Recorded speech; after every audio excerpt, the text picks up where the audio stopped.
राधे राधे। सभी भक्तों को सादर प्रणाम। आप सभी भक्तों का दिन मंगलमय हो। भगवान श्री कृष्ण की कृपा सदा सर्वदा आप सभी के जीवन पर बनी रहे।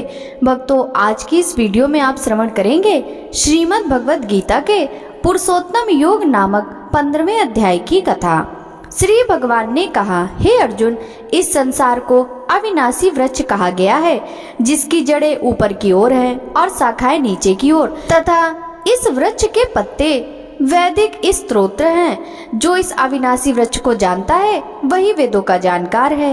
इस संसार रूपी वृक्ष की समस्त योनियां रूपी शाखाएं नीचे और ऊपर सभी ओर फैली हुई हैं। इस वृक्ष की शाखाएं प्रकृति के तीनों गुणों द्वारा विकसित होती हैं। इस वृक्ष की इंद्रिय विषय रूपी कोपले हैं। इस वृक्ष की जड़ों का विस्तार नीचे की ओर भी होता है, जो कि सकाम कर्म रूप से मनुष्यों के लिए फल रूपी बंधन उत्पन्न करती हैं। इस संसार रूपी वृक्ष के वास्तविक स्वरूप का अनुभव इस जगत में नहीं किया जा सकता, क्योंकि ना तो इसका आदि है और ना ही इसका अंत है और ना ही इसका कोई आधार ही है। अत्यंत दृढ़ता से स्थित इस वृक्ष को केवल वैराग्य रूपी हथियार के द्वारा ही काटा जा सकता है। वैराग्य रूपी हथियार से काटने के बाद मनुष्य उस परम लक्ष्य यानी परमात्मा के मार्ग की खोज करनी चाहिए। जिस मार्ग पर पहुंचा हुआ मनुष्य इस संसार में फिर कभी वापस नहीं लौटता है। फिर मनुष्य को उस परमात्मा के शरणागत होना चाहिए, जिस परमात्मा से इस आदि रहित संसार रूपी वृक्ष की उत्पत्ति और विस्तार होता है। जो मनुष्य मान प्रतिष्ठा और मोह से मुक्त है तथा जिसने सांसारिक विषयों में लिप्त मनुष्यों की संगति को त्याग दिया है, जो निरंतर परमात्मा स्वरूप में स्थिर रहता है, जिसकी सांसारिक कामनाएं पूर्ण रूप से समाप्त हो चुकी हैं और जिसका सुख दुख नाम का भेद समाप्त हो गया है, ऐसा मोह से मुक्त हुआ मनुष्य उस अविनाशी परम पद यानी परम धाम को प्राप्त करता है। उस परम धाम को ना तो कोई सूर्य प्रकाशित करता है, न कोई चंद्रमा प्रकाशित करता है और ना ही अग्नि प्रकाशित करती है। जहाँ पहुंचकर कोई भी मनुष्य इस संसार में वापस नहीं आता, वही मेरा परम धाम है। हे अर्जुन, संसार में प्रत्येक शरीर में स्थित जीवात्मा मेरा ही सनातन अंश है, जो कि मन सहित 6 इंद्रियों के द्वारा प्रकृति के अधीन होकर कार्य करता है। शरीर का स्वामी जीवात्मा 6 इंद्रियों के कार्यों को संस्कार रूप में ग्रहण करके एक शरीर का त्याग करके दूसरे शरीर में उसी प्रकार चला जाता है, जिस प्रकार वायु गंध को एक स्थान से ग्रहण करके दूसरे स्थान में ले जाती है। इस प्रकार दूसरे शरीर में स्थित होकर जीवात्मा कान, आंख, त्वचा, जीभ, नाक और मन की सहायता से ही विषयों का भोग करता है। जीवात्मा शरीर का किस प्रकार त्याग कर सकती है, किस प्रकार शरीर में स्थित रहती है और किस प्रकार प्रकृति के गुणों के अधीन होकर विषयों का भोग करती है। मूर्ख मनुष्य कभी भी इस प्रक्रिया को नहीं देख पाते। केवल वही मनुष्य देख पाते हैं जिनकी आंखें ज्ञान के प्रकाश से प्रकाशित हो गई हैं।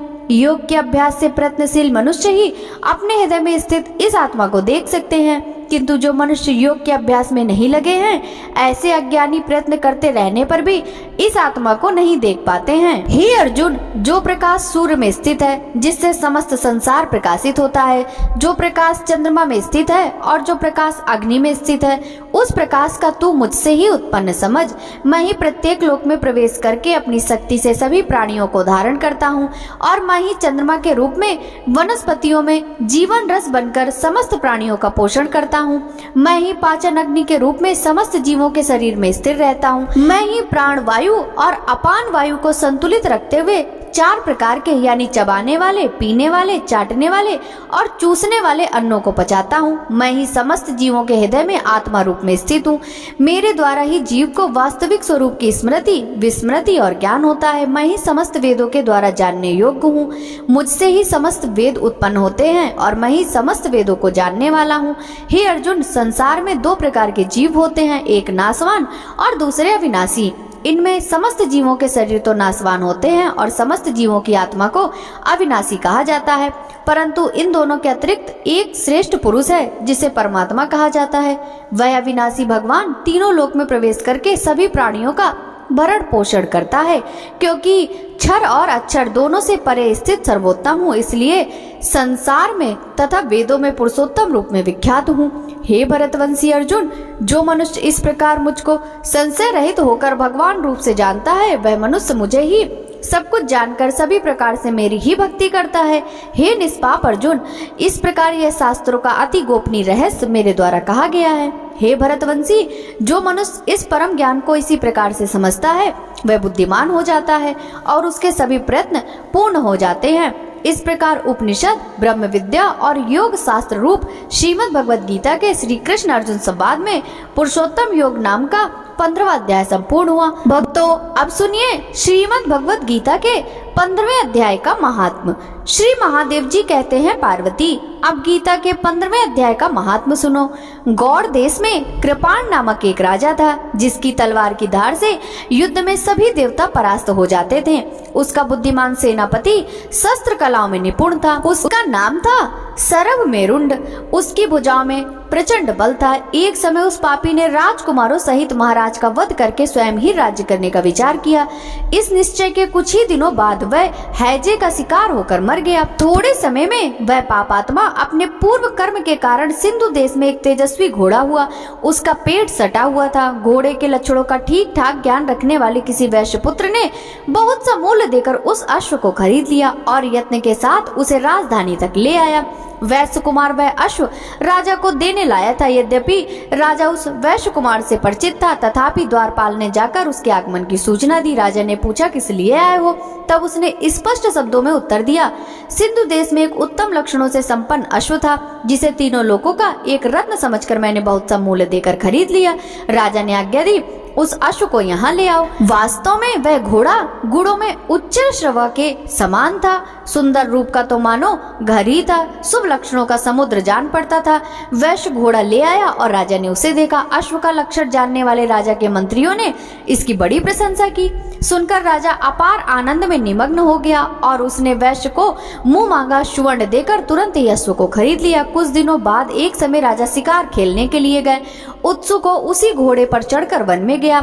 महामृगों के पीछे उन्होंने अपना घोड़ा बढ़ाया। पीछे पीछे सब ओर से दौड़कर आते हुए समस्त सैनिकों का साथ छूट गया। वे हिरणों द्वारा आकृष्ट होकर बहुत दूर निकल गया। प्यास ने उसे व्याकुल कर दिया। तब वे घोड़े से उतरकर जल की खोज करने लगा।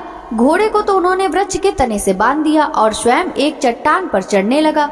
कुछ दूर जाने पर उसने देखा कि एक पत्ते का टुकड़ा हवा से उखड़कर शिलाखंड पर जा गिरा।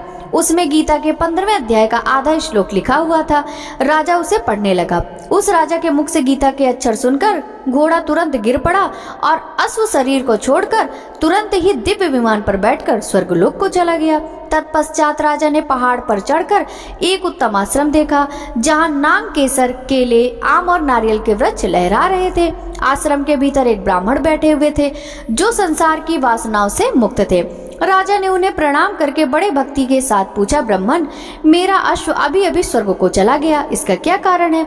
राजा की बात सुनकर त्रिकालदर्शी, मंत्रवेत्ता और महापुरुषों में श्रेष्ठ विष्णु नामक शर्मा ब्राह्मण ने कहा, राजन, पूर्व काल में तुम्हारे यहाँ जो सरव मेरुंड नामक सेनापति था, वह तुम्हें पुत्रों सहित मारकर स्वयं राज्य हड़प लेने को तैयार था। इसी बीच में हैजे का शिकार होकर वह मृत्यु को प्राप्त हो गया। उसके बाद वह उसी पाप से घोड़ा हुआ था। तुम्हें यहाँ गीता के 15वें अध्याय का आधा लिखा हुआ श्लोक मिला। उसी को तुम्हारे मुख से सुनकर वह अश्व स्वर्ग को प्राप्त हुआ। तदंतर राजा के सैनिक राजा को ढूंढते हुए वहां आ पहुंचे। उन सबके साथ ब्राह्मण को प्रणाम करके राजा प्रसन्नता पूर्वक वहां से चले और गीता के 15वें अध्याय के श्लोकाक्षरों से अंकित उसी पत्र को पढ़कर प्रसन्न होने लगे। उनके नेत्र हर्ष से खिल उठे थे।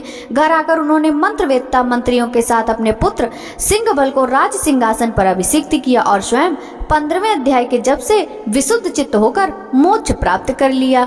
भक्तों, श्रीमद् भगवद गीता का 15वां अध्याय संपूर्ण हुआ। कथा पसंद आई हो तो वीडियो को लाइक कीजिएगा। सभी भक्तों को राधे राधे।